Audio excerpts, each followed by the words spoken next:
In the data set that we used yesterday, with things were pretty easy. I can just see which are the smallest by direct inspection. But what if I want to see which one are the smallest when I have 300 people like you do in the data set I gave you today? So I'm going to show you on this toy data set how to do that. I want to sort the distances. So what I'll do is I'll just go like this. Actually, let me do this. I'm not going to, I have household 9 in there. I don't want household 9 to be in there. But just highlight your training data and then go into here, editing. Click this button called editing, and then go to sort and filter, custom sort. And you want to sort by the distances.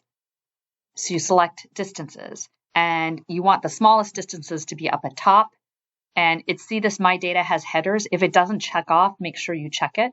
And then click that. And now I can see my distances are sorted. So I can tell you what KNN would give me for any k equals 3. For k equals 3, H5, H6, and H4 were all the top. Yes, yes, no. So the majority is yes. For 5, I can easily see it too. I can highlight the first 5. By the way, the highlight thing is right here. You have to fill color with this paint bucket so I can see things.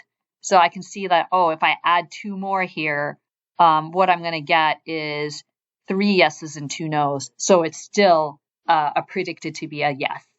So this allows you to sort the top 3, the top 5 quickly and see the answer without having to do it. Now, if you don't highlight all your rows, notice that I did this. I highlighted everything. I have household 9 in here.